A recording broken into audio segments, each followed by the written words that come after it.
From South Carolina Public Radio, this is Who, What, When, an hour of history, games, and trivia. I'm Daniel Thompson. And I'm Brandon Gray. This week, we're celebrating the work of one of history's greatest writers, my guy, William Shakespeare. Just thankful you know who he is, Brand. Coming up later this hour, we'll see if you can tell real Shakespeare quotes from fake ones, rewrite some modern pop songs to be about the plots of Shakespearean plays, and speak with actor Neal Bledsoe about his love of Shakespeare and his current role in the Broadway production of Othello.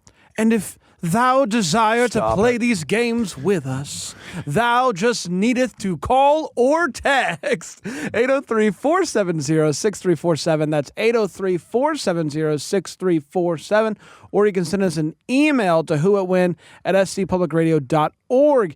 You have a shot to take home the title of the Who It Win Champion of the Week, which is a big deal, but an even bigger deal is the potential trophy you could earn, the Who What Win Fanny Pack. I really like the little just dynamite drop-in of some old-timey English there, Brand. You really know your stuff. Thou did? You like that? Yeah, I don't know what that was. I'm sorry. No. Well, yeah, I love it. I love this subject, the immortal bard himself, as I like to call him. You came in today saying the immortal bard. I did. Of course. And we're talking about William Shakespeare, a man whose works are so ingrained in popular culture that you probably know a lot of his plays, even if you haven't read or seen them performed in their original form. And I can think of at least a few movies that I've seen that I know are based on Shakespeare, which means that there must be more. That's right. If I know of some, there must be many. I'm not going to mention them right now. No. We'll save it for the game. You're saying they might come up in a game today. They might come up in a game. I don't want to give any spoilers. Good for you, Brand. That's strategy. Way to think ahead. First, a little background. William Shakespeare is one of the most important and celebrated playwrights and poets in history, if not the most celebrated. It's surprising to find out that very little is known about his personal life. We know he was born on April 23rd, 1564 in Stratford-upon-Avon, England. We know that when he was 18 years old, he married his wife, Anne Hathaway. Whoa, not that I Anne didn't Hathaway. know she was that old. Princess Diaries is 400 years. Who was 26 at the time and pregnant with their first child. They would have 3 children together. And we also know that his first printed works, 2 long-form poems, were published in London in the early 1590s. But what brought old Billy, and his family to London, or how he got into writing in the first place, still a complete mystery, Brand. It sounds like he just kind of popped up on the scene one day, said, here's my work, and it changed history forever. It's kind of like this podcast. That's exactly right. Yeah, it wasn't that easy, I would assume, but also we don't have a lot of records of his life during the time. In fact, scholars usually refer to this period as the lost years. Seems ominous. I like that. Seems ominous? Yeah. Okay. The lost years. Yeah. What we do know, Brand, is he was well established as a poet, writer, and actor in London by 1592, and they would help establish a theater group originally called the Lord Chamberlain's Men. Around this time, he was the company's regular dramatist, writing 2 plays a year for almost 20 years. That's 40 for you mathematicians at home.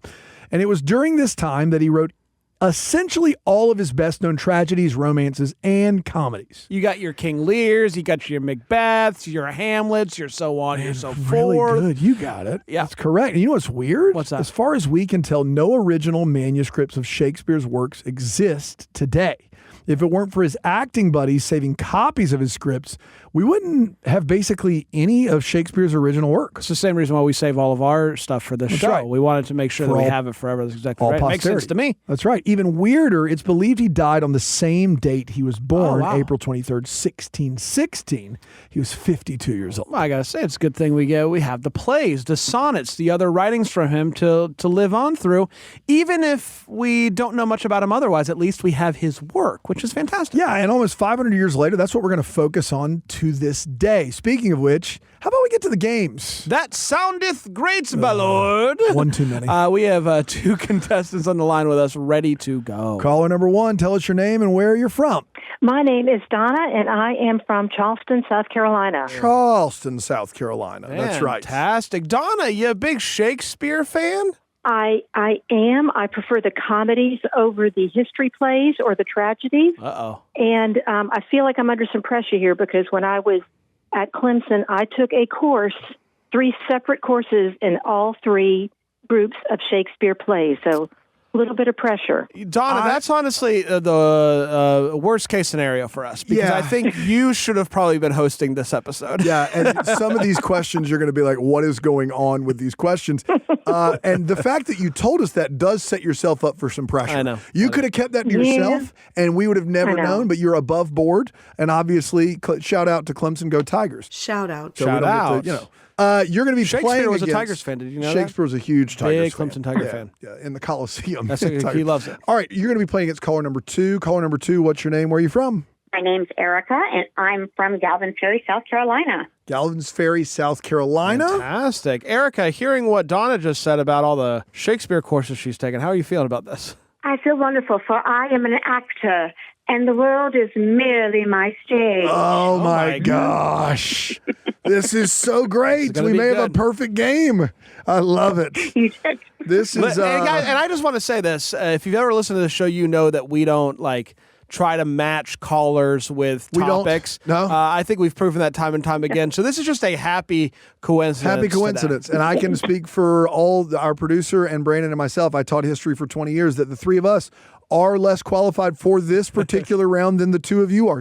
So here we go. Let's dive into our first game. It's one all about movies based on Shakespeare works. So we're calling it Movie or Not Movie. Movie or not movie? That's is the question. Really, actually, that is the question. We just love the name. That's, it is what it is. We're simple people. Donna and Erica, here's how the game is going to work. Dan's going to read you a plot of movies that drew upon Shakespeare's plays for their plots, and you'll have to tell us which movies we're talking about. Donna, you're first up here on Movie or Not Movie. Are you ready? Oh, yeah. Here we go. In this quintessential 90s rom-com, Bianca falls in love, but she can't date until her sister Kat has a boyfriend. It features an all-star cast including Julia Stiles, Joseph Gordon-Levitt, and Heath Ledger, and is a modern take on The Taming of the Shrew. Is that A, Clueless, B, 10 Things I Hate About You, or C, My Best Friend's Wedding? Ooh, the only one of those three that I saw was My Best Friend's Wedding. Okay. Can I steal? Can I steal? No, Erica. You cannot steal. I do like reading movie reviews, even if I don't plan to see the movie. And I seem to remember something about 10 Things I Hate About You having some Shakespeare flavor to it, so I'll go with that. 10 Things I Hate About You is correct. I just want to get this straight really quick. So, Donna, you were pulling a movie review from a movie that came out in the 90s to help you with that answer? Yeah. Okay, great. Man, wow. I think Donna's better than me in every way. Probably. That's what I'm fighting. Donna, you're on the board. Clueless, actually based on the Jane Austen novel Emma. Yes. True story. So there's that. And then My Best Friend's Wedding is just Julia Roberts in her heyday. You know what I mean? That's exactly right. That's right. All right, Erica, the board is yours. We're playing Movie or Not Movie, even though they're all movies, here on Shakespeare Week. Here's your question. Hamlet might be a tragedy filled with death and familial strife, but that didn't stop the Walt Disney Company from turning it into one of their most popular and beloved kids' movies of all time. Adding a talking meerkat and warthog certainly didn't hurt. Is that A, Beauty and the Beast, B, Aladdin, or C, The Lion King? Oh, my goodness. Erica's ahead of me King. here.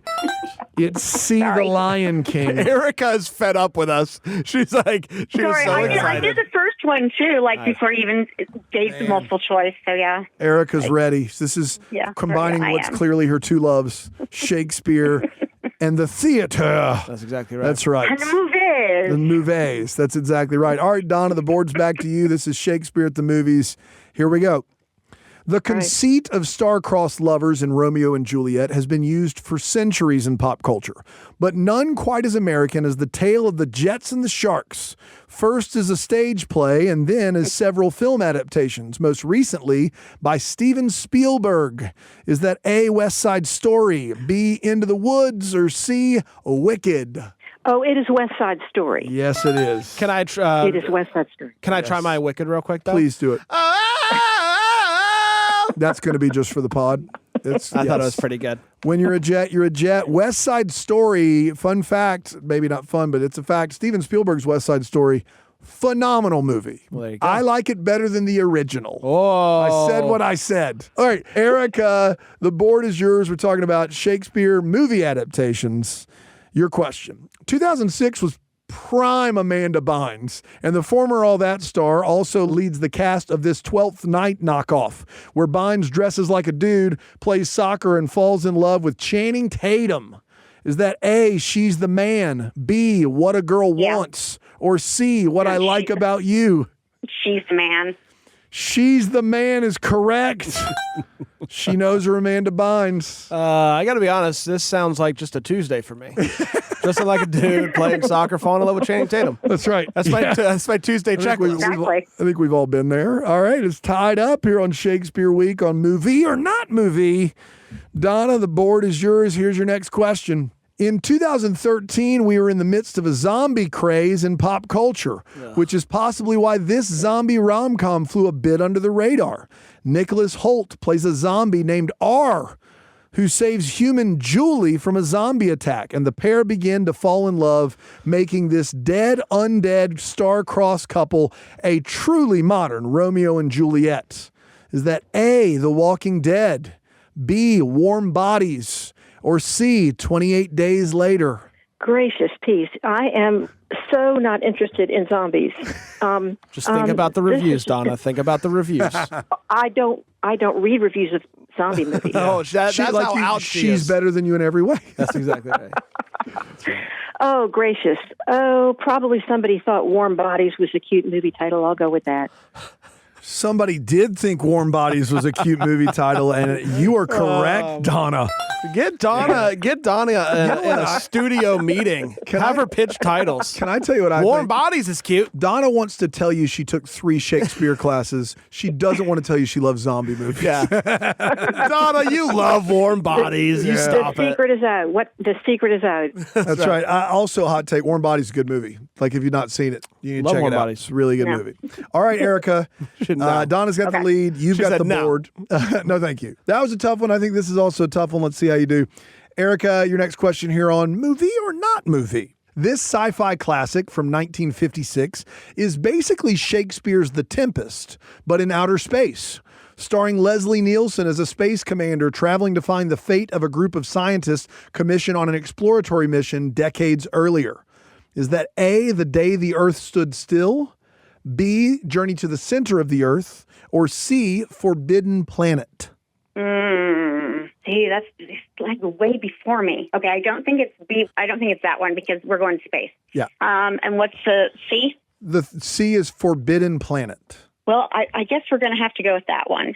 Process of elimination wins the day, and There you Erica's go. correct. It's Yay. Forbidden Planet. That's how you play the game right there. If you don't know the Forbidden answer, Planet. just There think you it through. go. You might be able to figure it out. Yeah. Well done, Erica. There's a bunch of these down the stretch that I think are really hard. We started with softballs for everybody. The rest of these, I think, if you get them right, it's you're Good doing on ya. something. That's exactly right. All right, it's tied up. Donna, your next question about a movie based on a Shakespeare play starts right now. Rising stars River Phoenix and Keanu Reeves starred in this 1991 adventure based loosely on Shakespeare's Henry IV, traveling from their home in Portland, Oregon, eventually to the coast of Italy to find Phoenix's character's estranged mother.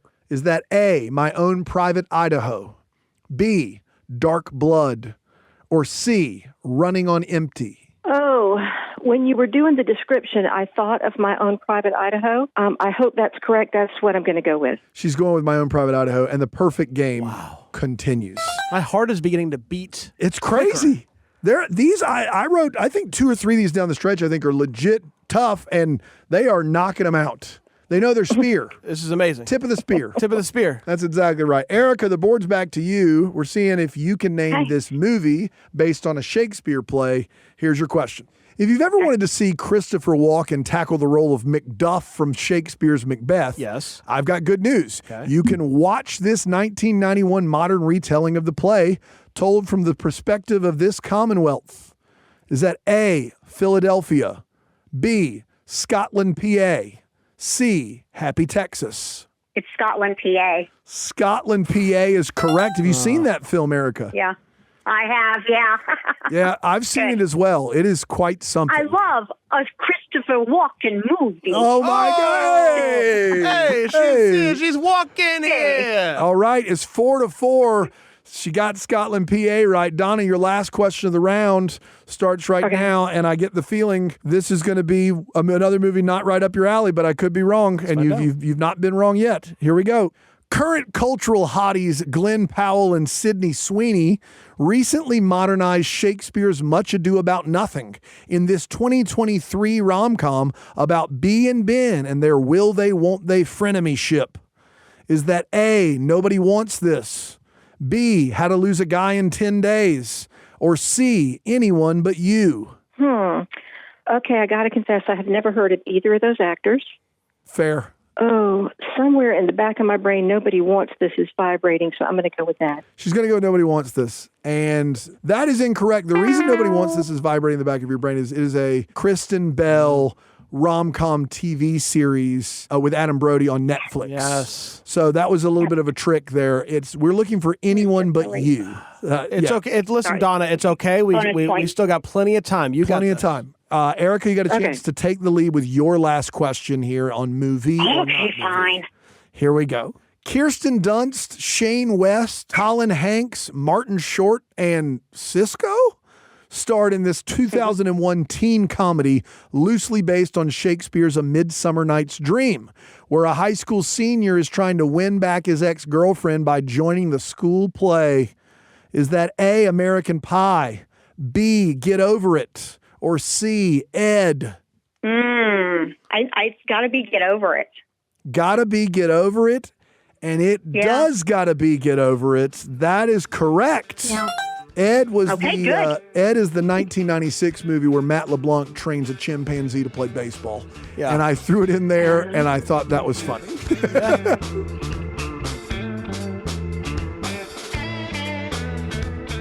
This is Who What When. I'm Brandon Gray here with my buddy Daniel Thompson, and we're celebrating the works of William Shakespeare this week. That's right, Brian. Our contestants, Erica and Donna, are absolutely crushing it. But we'll see how they do in our next game, pitting real Shakespeare quotes up against some fake ones. I love it. That's coming up right here after this break on Who What When.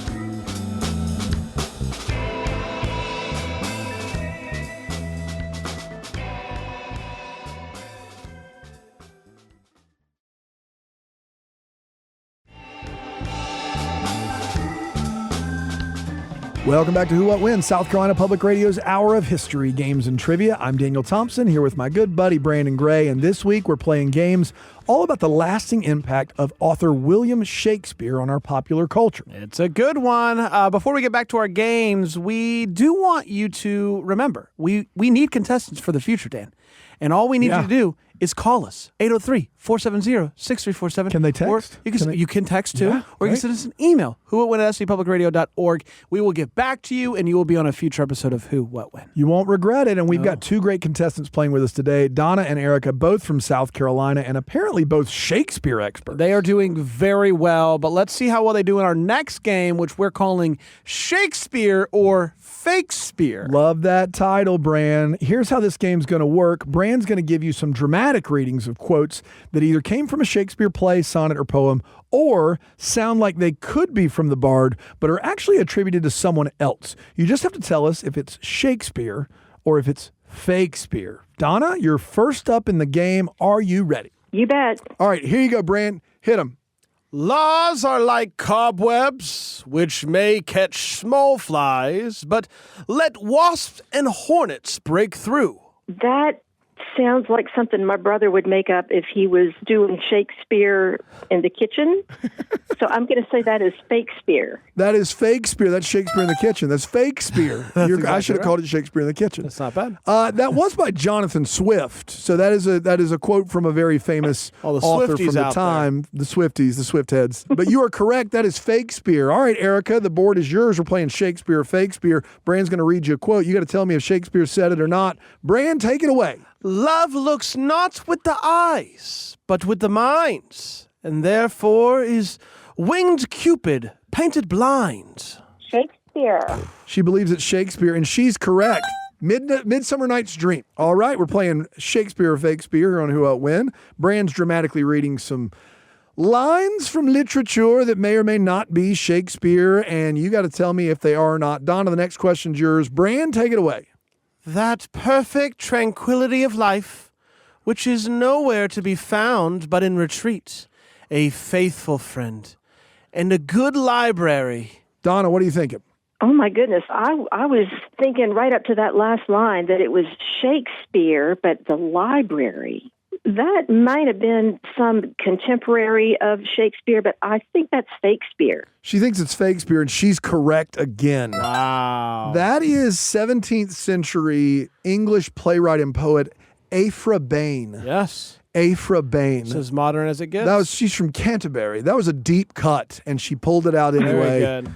Boy, this is unbelievable. Erica, the board's back to yours. We're playing Shakespeare or Fakespeare here on Who What When. Brand's going to read you a quote. Tell me if it's Shakespeare or if it's Fakespeare. Brand, take it away. Never to reward anyone equal to his merits, but always to insinuate the reward was above it. Whew. Erica, what do you think? That sounds like a Benjamin Franklin to me.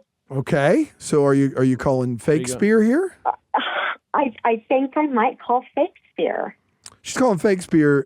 She's correct again. Wow. This is English writer and magistrate Henry Fielding, who was born, in my estimation, very close to when Ben Franklin was born. Yes. So not quite Benny Franks, but close. Lived in the 1700s. Really, really They were nice. neighbors. It's okay. They're neighbors. They were neighbors. And at that time, they were both British, so it worked out well. All right, Donna, we're back to you. We're playing Shakespeare or Fakespeare. Brand's ready for this one, and so am I. Brand, go ahead. Some are born great, some achieve greatness, and some have greatness thrust upon them. Oh, my goodness. I think that's Fakespeare. I'm familiar with that quote, but it's not ringing Shakespeare for me.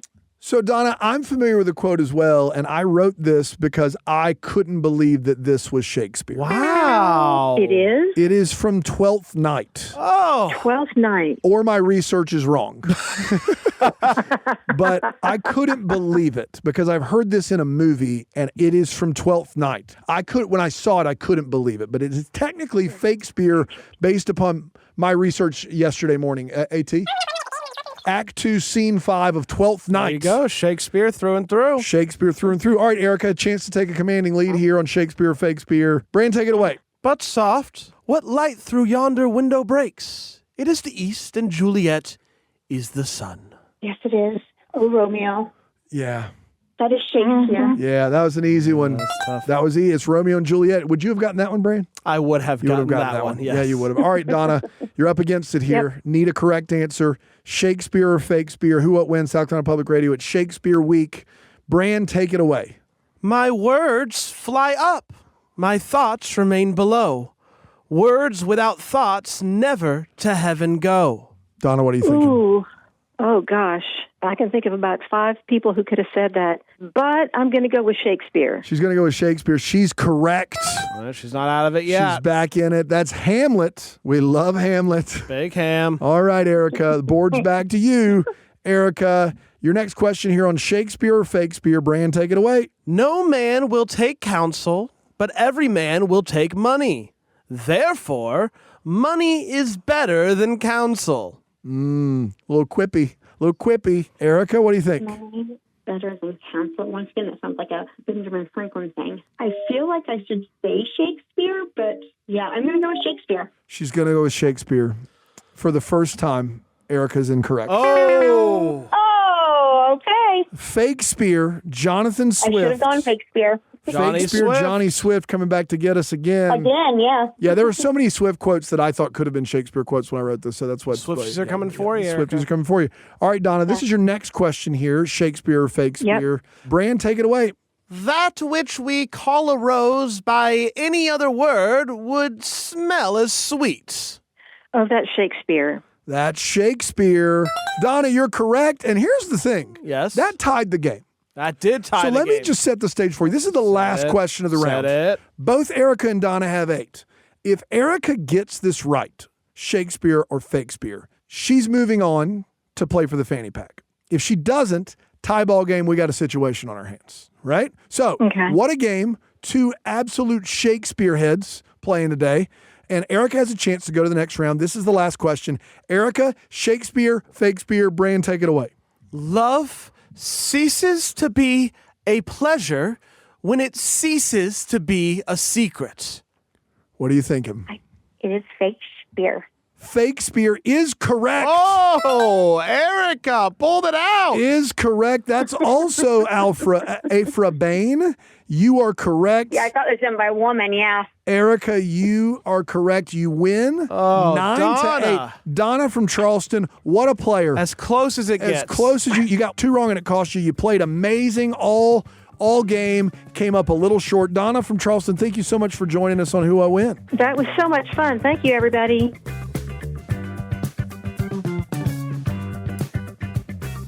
This is Who What When. I'm Brandon Gray here with my buddy Daniel Thompson, and this week we're celebrating the works of old William Shakespeare. That's right, Bran. Our contestant Erica from Gallivant's Ferry has come out on top after our first 2 rounds. She's going to go into our final game for a chance at that sweet, sweet Who What When fanny pack. We will see how she does with this next game, but first we're actually going to speak with actor Neal Bledsoe about his current role in the Broadway production of Othello. That's coming up next right here on Who What When.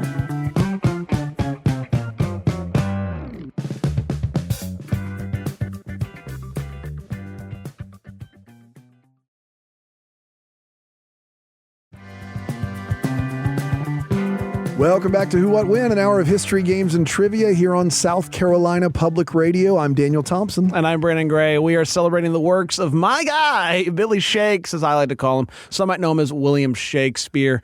We're doing a whole hour, Dan, of games all about Willie. All about Willie. All about Willie. Big Willie style. That's exactly and right. We'll get back to those games in a few moments. But first, we wanted to welcome a very special guest to the show. In As You Like It, Shakespeare wrote, "All the world's a stage and all the men and women are merely players." You say that to me all the time, That's how I start my day. Yeah, well, joining us now is someone who actually is on stage each and every night. Neal Bledsoe is an actor and writer who's currently starring in the Broadway production of Shakespeare's Othello alongside Denzel Washington and Jake Gyllenhaal. Neal, welcome to Who What When on South Carolina Public Radio. What's up, fellas? It's great to see you, buddy. It's good to see you, man. Now, when we contacted the fine people at Othello and asked for anybody, we were hopeful that we would get one of the big guns. And to get you, this is huge for us. And so we're just happy that you gave us time. Oh, totally. I know. They tried to slough you off with somebody named Jake Gyllenhaal. Yeah. We said hard pass. You know? Neal, before we dive into some Shakespeare stuff, I do just want you to give our listeners a quick rundown of kind of how you got into acting. I imagine you read a Shakespeare and you said, this is for me, but I'll let you tell the story of how you got into acting. The question it sounds like you're asking is like, where did Shakespeare fall into me wanting to become an actor? Sure. And the truth is, like, I don't think there was any interest in Shakespeare. To me, like, reading Shakespeare was like taking a big cultural vitamin without any chocolate coating. It was something you had to do in the 8th grade for homework assignments, but there was no beauty, no poetry to it. There was certainly no like action to it. It all just seemed like something that a teacher was saying, this is important. But it wasn't until I got to North Carolina School of the Arts that I really started to have kind of my first brush of Shakespeare and really see that it was something I wanted to do. And then it was actually there that I started to play around with Othello and started to learn that play and had my first blush with it. And so I'm playing the Duke in this production, but I'm also understudying Jake Gyllenhaal for Iago. And that is a part that I've been working on for the last 20 years, just because it's so amazingly human and modern. And there's this one scene between Othello and Iago. It's Act 3, Scene 3, and it's what's kind of colloquially known as the temptation scene. And in it, it's just so modern. It just starts off with, "My noble lord, what dost thou say? Did Uncle Cassio, when you wooed my lady, know of your love? He did from first to last. Why dost thou ask? But for a satisfaction of my thought, why have thy thought, Iago? I did not think he'd been acquainted with her." And that exchange is so modern sounding that it could have been, it's something that could be in Succession or in The White Lotus or any other kind of prestige drama. So I fell in love with it. I imagine that doing Shakespeare on Broadway is a daunting task. When you find out that you're going to be in this thing that every actor, dreams of, doing Shakespeare on Broadway, it's kind of like, oh my gosh, how do I even start? How do you get started with Shakespeare? You said you've been working on this particular thing for a while now, but when you look at it, how do you kind of get into the Shakespeare mindset, knowing that so many people have gone before you and have done this play? What's the first thing you have to do? The first thing you have to do is just like anything, you have to read the play. Read the play. But again, I don't think you can orient yourself to it like anybody does in the 8th grade, where you go like, oh my God, this is this, a totemic thing that I have to bring myself to, and I have to chisel away at the marble. Like, it's a play. It's human beings talking to one another, and I think you have to approach it like that. And the more, so you just read the play, simplify, know what the story is like the back of your hand, and then you really start to kind of like break down the language. And so you take something, you start to put the language into your own words. You paraphrase. You start to work on the sounds, the images, the metaphors. You start to break down what the argument is, because so much of Shakespeare can sound so stilted without really knowing what it is. So I'll give you an example. The first speech that Iago has when he comes out, he says, "In 3 great ones of the city, in personal suit, to make me lose lieutenant off cap to him, and by the faith of man, I know my price, I'm worth no wizard place, but he is loving his own pride and purposes, evades them with a bombast circumstance, horribly stuffed with epithets of war, and in conclusion, none suits my mediators." So it's important to kind of know exactly what's being said. It's like, it's like, look, call me a jerk if I'm lying to you. Like, this guy said I'd have this job. I had these 3 great, powerful people go to him, ask me for this job, but he just like starts BSing him and talking about like, oh, this is what happened the last time I was in a battle. And then he just like completely evades them. And what the hell am I supposed to do? And I think the more you kind of understand it on that level, even if people in the audience don't really physically understand each and every word, they understand the sense of it. They understand what your bodies are doing. And it's the same way that if you've ever been to a foreign country and you see 2 people, like 2 French lovers arguing, you know exactly what they're talking about simply because of their body and their intention. And you can kind of like start to project the story onto them. So that's the first couple steps. So the pragmatics, Neal, before the feeling, the pragmatics of it's iambic pentameter, you need to have a memorization, right? It's this idea that the word on the page reigns supreme. So before you can get to the place where people watching go, I know this feeling, I don't have to understand the words, you have to have such a strong memorization and understanding of each and every word. And it's Broadway every night with actors who are used to giving slightly different performances every evening. So I guess the question is even take to take. Exactly. So how difficult, one, is that for you? I think you're a pretty good memorizer. I don't think that's going to be an issue. But the second is what happens when off book happens in Broadway on Shakespeare? Like, how hard is it to get back in? Because it's all rhythmic, right? Have you had an evening where someone delivered the line not in the iambic pentameter or not correct, and we have to find a way to get back in that rhythm? Does that make sense? Yeah, it does. What does iambic pentameter mean exactly? So it's like you have these 5 iambs in a pentameter, right? Mm-hmm. So you have 10 beats per line usually, and there are going to be 5 stressed syllables. But not all of Shakespeare is written in an iambic pentameter. There's actually vast parts of it that are written in prose. And prose is much more colloquial. It's you and I talking. This conversation is in prose. The iambic pentameter is a clue that gives you an idea about where you're going and what you're doing and what you're saying and expressing. So for instance, the Duke, 99% of everything he says is in iambic pentameter. So it's like, "Valiant Othello, we must straight implore you against the general enemy Ottoman. I did not see you welcome, gentle signor. We lacked your counsel and your help tonight," right? Except for the one part that he is really there to say to Othello that the one thing he actually needs is to just say, the Turk with a most mighty preparation makes for Cyprus. Othello, the fortitude of the place is best known to you. You must therefore be content to slubber the gloss of your new fortunes with this more stubborn and boisterous expedition. What that tells me as an actor is that I can kind of break character a bit. You know, the character breaks character. If Neal is playing the Duke, but the Duke is playing the Duke. He's playing just as there is a character that you're assuming that is greater than yourself, right? So when you break out into that prose, it is something that you break out of whatever kind of courtly nature that you're adopting. There's other little clues that you find, like the difference between you and thou. Do you guys know what that is? I'm sure I know it, Brand. but explain it for Dan. Sure, of course. So I'll explain it for the listeners at home as well. Yeah. So like in French, there are formal and informal ways of saying you, right? There's vous and tu. Right.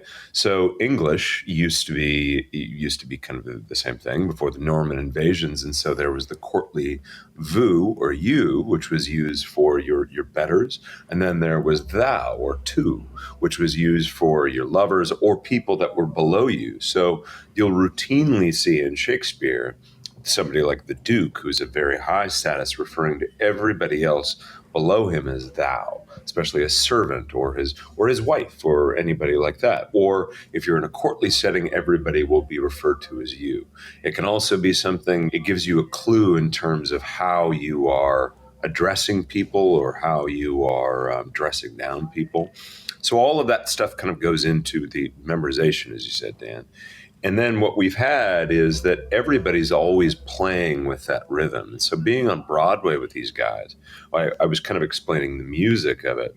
Being on Broadway with these guys, especially somebody like Denzel, especially somebody like Jake, or the rest of this fantastic ensemble we have, it's like being with the Miles Davis Quintet, right? Yeah. So it's like we always have this standard that we're playing, but we're always kind of playing jazz with it.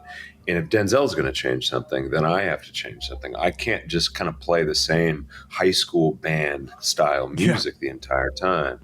And because of that, I have to know it backwards and forwards to be able to play with the language. There's this great actor named Andrew Burnap who won a Tony for The Inheritance. He's playing Cassio in our cast, and he has this line to Bianca where he says, "I shall in a more continuate time strike off this score of absence."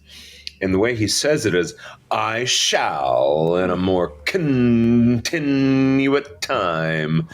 And it's so glorious because you realize that he has found music inside of a word like continuate, when everybody else might look at that and go, "What the hell does that mean?" Fair enough. I love that. That's great. Yeah. I want to end with this because, you talked about how a lot of people experience Shakespeare in 8th grade and go, "I hope I never have to deal with this again." That's me. I dealt with Shakespeare and I hope to never deal with him again. But also, many people might be intrigued to go see Othello because of the cast in which you are a part of, and might go into it and not really know what to expect or not really know what they're getting into. Give me a pep talk, Neal. Let me know what I need to know. Give me something that as I walk in and I see Othello, I can kind of have you in my head reminding me, hey, it's going to be okay. Well, there is a reason that these plays have been performed for over 400 years. And there are relevant themes inside of these plays that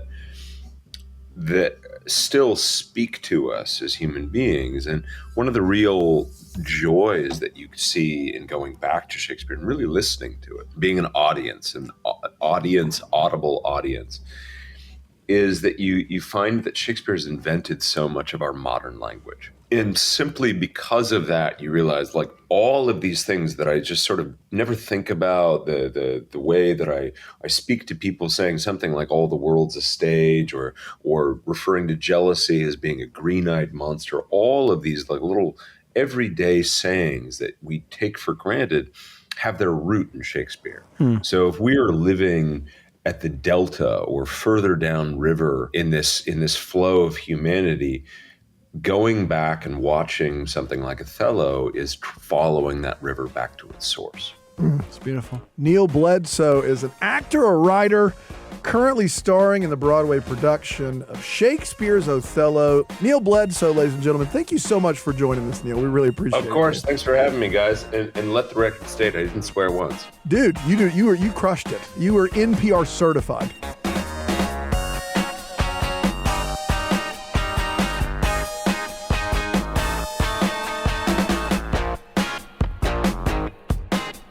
Brand, what a great conversation with Neal. Sure was. What a guy. Now it's time for us to get back to the competition. That's right. We still have Erica on the line from our first 2 rounds. She's going to be... I'm going to have to stop you right there, Dan. That's our is that AT? AT? AT Shire? What's up, buddy? Well, guys, you've been doing a great job of asking folks questions this whole episode. The conversation with Neal just now, chef's kiss. Amazing. Thanks, AT, but we Thank you. got a program. I to do. hate to interrupt the program, okay? you? But I'm going to stop you right there because I know our contestant Erica is ready for a final round, but I was thinking, why don't we try something different? Okay. You all get to ask these fun questions to other people, but how about we ask you questions? I mean, we're the host of the show, AT. Like, we ask the questions. I get what you're saying, Brand. I get what you're saying, but let's try this, okay? We're going to flip the tables. I have my own set of questions about Shakespeare right here. I mean, Neal, he led us into this perfectly, talking about the language that lingers still in ours that began with Shakespeare.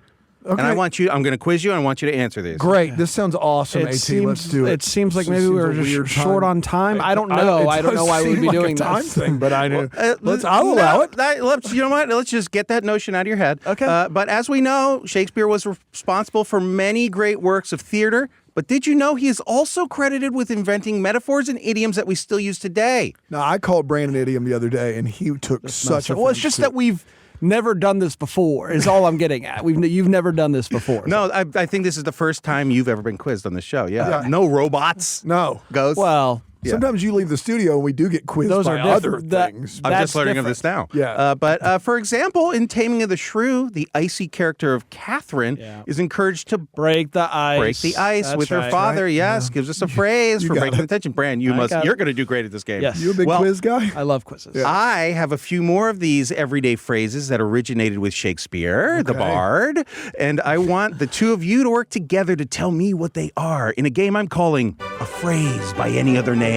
Great. We should have done this with the guests. Okay, so wait. So you're gonna tell us something. What do you? Give me an example. So an example is Break the Ice from Taming of the Shrew. We already did that. Got it. Yeah. Got it. So what are we responsible for? So what are you responsible for? I will describe a phrase. Okay. We gotta And pick you it. will have to just read the tea leaves and discern what that everyday, I don't know about everyday, but you should know most of these Deep phrases. in the tea leaves. I was worried we were gonna have to name the play. So this is nice. No, you're not naming plays, you're naming Othello. phrases. It's Othello. Just heard every about time. that one. Okay, here we go. Number one. This phrase, which is commonly misused as meaning a relationship of destiny, despite there being obstacles in their way, originated in the prologue of Romeo and Juliet and actually portends doom for the relationship.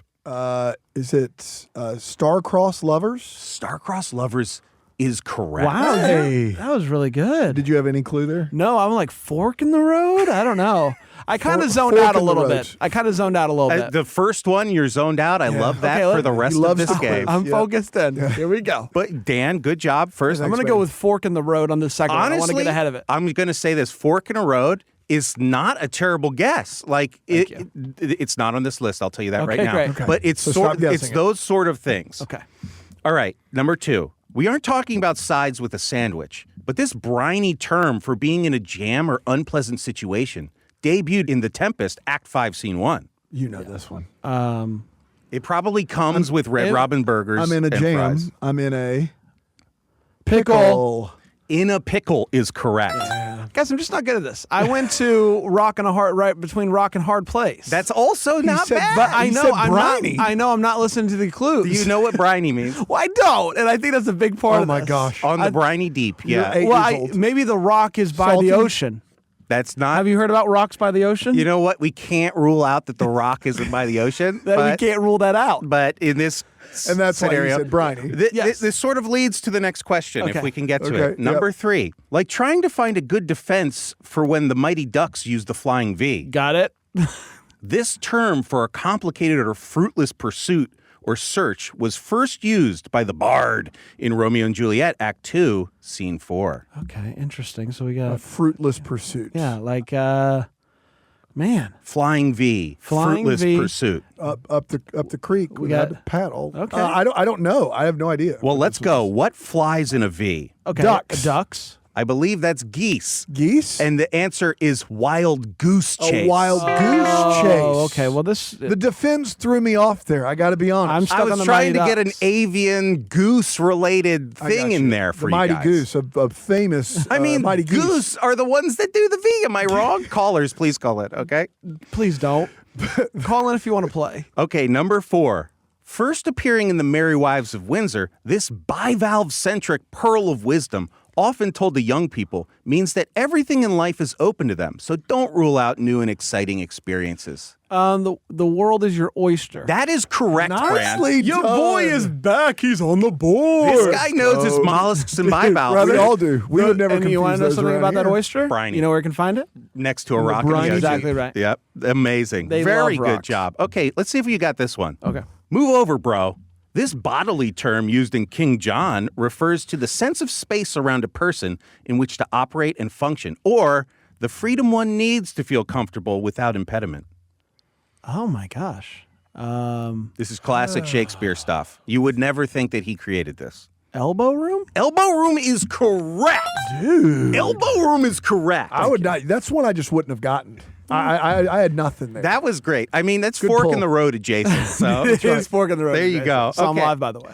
Go geese. Their first album. Really good. Oh, so good. Okay, next up. Used in Henry V, Yep. this term means very deceased, and experts think it could just be a fun alliteration by old Billy Shakes. Dead as a doornail. Dead as a doornail. I didn't even get to the end. Dead as a doornail is correct. Yeah, Very good. Sorry, I thought that was the. That's end. fine. I mean, cut me off. It's fine. That's It's what it okay. is. I don't mind. Yeah. No, I can tell. It's all content. Okay, next up.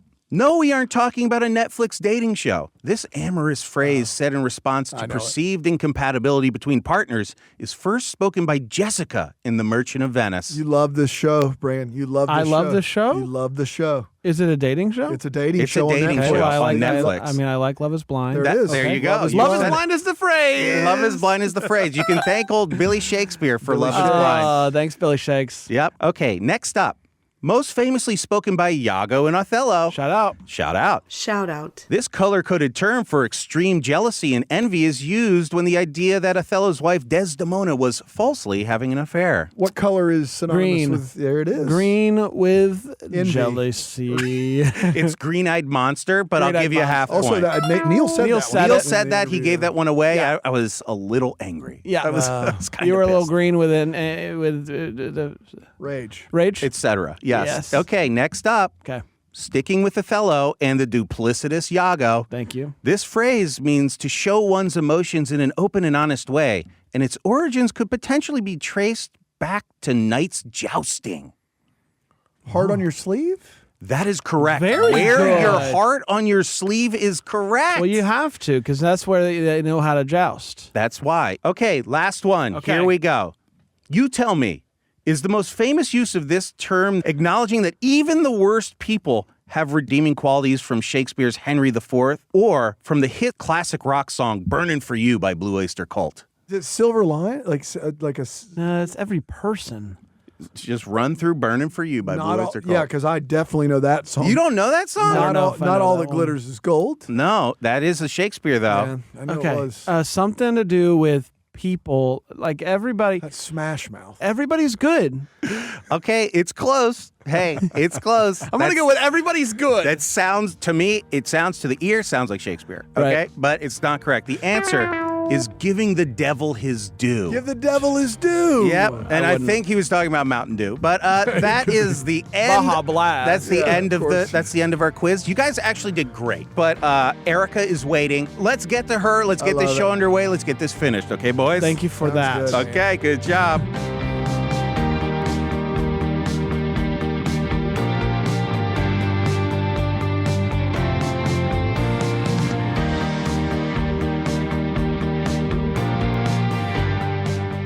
You're listening to Who What When, South Carolina Public Radio's Hour of History, Games, and Trivia. I'm Daniel Thompson here with my best bud, Brandon Gray. Hi. We're looking back to the Elizabethan era with this hour about history's most famous playwright and poet. That's right, William Shakespeare. Before we get back to our final game, we do want to remind you that you can be a contestant on a future episode of Who What When. It's very simple. You just have to call or text us. The number is 803-470-6347, or you can send us an email to whowhatwhen@scpublicradio.org, and one of the wonderful people here at SC Public Radio will reach out to you and book you for a future episode. You won't regret it. I'm No. telling you, it's a fun time. And our contestant this week, Erica from Gallivant's Ferry, South Carolina, is still on the line with us. She won our first 2 rounds and now has a chance to win a Who What When fanny pack. She just has to get through our final game today, which we're calling a play by any other song. Okay. Here's how it's going to work, Erica. We've taken a few popular songs and have rewritten their lyrics to be about the plots of Shakespeare plays. Our resident vocalist, Bran, is going to sing snippets of these songs. Excellent. And you'll have to tell us which Shakespeare tragedy, romance, or comedy we're describing. We have 8 of these songs, and you need to get at least 6 of them correct to win our prize, that fanny pack. Erica, you ready to play a play by any other song? I would love to play that game. All right, this first one is sung to the tune of Don't Stop Believin' by Journey. Okay. Just a Montague girl in love with a Capulet. She took a night potion to fake her death. Oh, star-crossed lovers, feuding families so sad. All right, is that As You Like It, The Merchant of Venice, or Romeo and Juliet? That'd be Romeo and Juliet. Yes, it is. Erica's She's getting got it. one. See, not nearly as hard as you thought it was going to be, right, Erica? That's the easiest one, though. These are, I'm very proud of these. All right, here we go. Number 2, this is sung to the tune of Don't Want to Miss a Thing by Aerosmith. I just got home from school. I feel like such a fool 'cause my dad is dead and his brother is to blame. I just saw a ghost.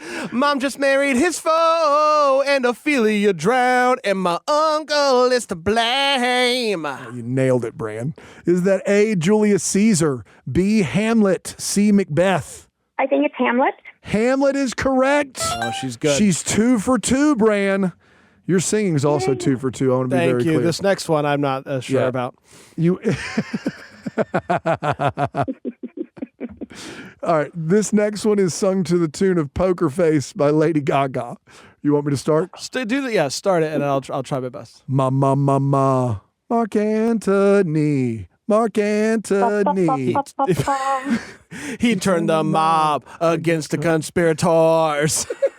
I don't get that. He turned the mob you do against this the one. conspirators. I'm not going to be able to get this one. Okay. You've sang it for me many times. All right. Are we ready? Here we go. I'll do it. You go ahead, man. Mark Antony Mark. He turned the mob against the conspirators. Mark. He and Octavius just took command. Mark. Brutus and Cassius don't have a plan. Mark.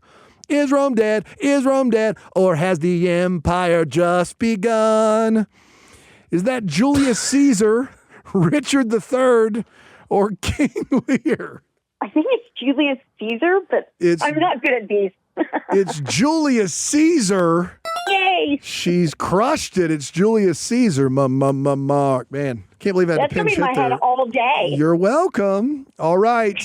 Next, we've got Sung to Survivor by Destiny's Child. Thought that she could woo a man, but it turns out that she's in love with Duke. Will it work out? She's a survivor. She's in disguises, dresses like a man, serving her sino. Is that 12th Night, Taming of the Shrew, or Midsummer Night's Dream? I really don't know that. I'm going to go Summer's Night Dream because I don't know. Midsummer Night's Dream, incorrect. Looking for 12th Night. That's okay. Hey. It's okay. You still got plenty of time to get 3 of these next ones right here on Who What When. This is fun. We're having fun. Brand, having fun. Are you ready for the next one? I am. We're going to sing this to the tune of Believe by Cher. Yes. Do you believe this Petruchio? This younger sis can't be wed until Katharina ends up with him. Oh. Is that A, Merchant of Venice, B, Henry V, or C, Taming of the Shrew? Okay. I'm going with the Taming of the Shrew. She's going with the Taming of the Shrew, and she's back on board. She's correct. She's back, baby. All right. 3 Only left. 2. She's got to get 2 right. I think she can do it. I think she can do it too. We're playing a play by another song. Brand singing pop hits with Shakespeare plots in them. It's a lot of fun. This is a Nickelback. Okay. Sung to How You Remind Me by Nickelback. I'm a general who's Moorish, and I just married Desdemona. Iago's mad I ignored him. I think he's gonna try to have me murdered. Oh, this is how my life get ruined. Yeah, this is how my life gets ruined. Is that Much Ado About Nothing, Othello, or King Lear? That's Othello. That's Othello. That is Othello. Clear as crystal. Never doubted it for a second. 5 down, 1 to go, 2 left. Bran, Okay. sung to Rolling in the Deep by Adele. Bran, take it I hope he away. can hit those notes. Oh, Erica. Come on. All right, here we go. He could have had it all. Daughters, he had 3. Divided up the land. Instead, there's tragedy. You want to take it back, Erica? Is that Macbeth, King Lear, or Hamlet? And for the win, I take King Lear. For the win, she takes King Lear. She's correct. Oh, Erica, you did it. Shakespeare champion of the week of Who What When, and fanny pack owner, Erica from Gallagher's Ferry. Erica, what are you going to put in that fanny pack? Well, first of all, I'm going to bedazzle it. Okay. Okay, So fair. It'll be just as royal as I am. So Fantastic. is people royal will know as when you I cometh into a room. I love it. And It you is can I. You say, can say "It is That's right. I." You could say it is I. The Who What When champion of the week. That's right. That's right. I have one. It's mine. That's right. That's right. Erica, you're such a great contestant. Thanks for playing, and congratulations on being Who What When champion of the week. Thank you guys so much. I appreciate you guys, Dan and Fran.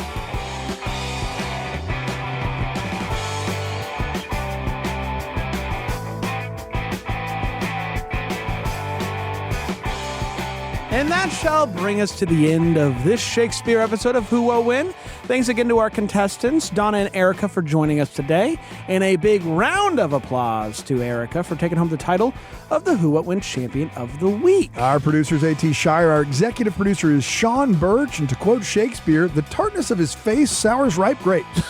This show is a production of South Carolina Public Radio and is made possible in part by listener contributions to the ETV Endowment of South Carolina. Join us for a future episode of Who What When. Just call or text us 803-470-6347 or send us an email to whowhatwhen@scpublicradio.org. You can find out more about this show at our website, southcarolinapublicradio.org/whowhatwhen. And you can listen to extended versions of the show on your favorite podcast app or through your smart speaker. I'm Daniel Thompson. And I'm Brandon Gray. Join us next week for more history games and trivia right here on Who What When?